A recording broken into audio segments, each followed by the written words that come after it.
আজকের ইন্দ্র সিংহাসন চাস, তুই যদি স্বর্গের সিংহাসন চাস আমি তোকে দেবো। বল কি চাই, বল।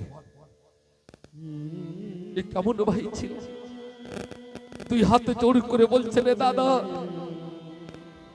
আপনার ওই চরণে পাদুকা দেন, আমি ওই চরণে পাদুকা রাজ সিংহাসনের পরে রেখে ওই সিংহাসনের পরে পাশে দাঁড়িয়ে 14টি বছর আমি এই রাজ্যকে দেখাশোনা করব। এটা কেমন ভাই ছিলেন আর আপনার কেমন ভাই? আজকের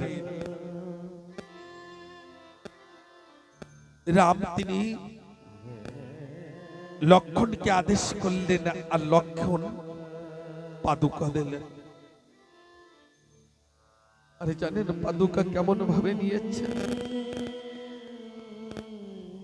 আজকের ভরতে তিনি পাদুকা কেমন ভাবে নিয়েছেন?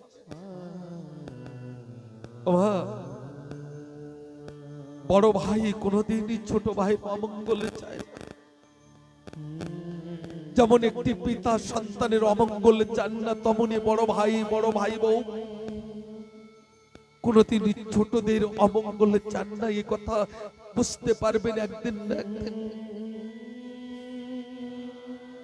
আজকের লক্ষণ পাদুকা দিয়েছেন আর ভরতে তিনি কি করেছেন, নিজের মস্তকে ধারণ করে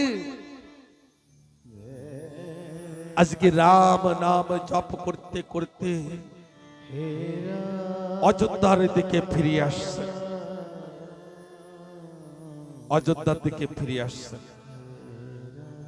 বলো সিয়াপতি রামচন্দ্র কি।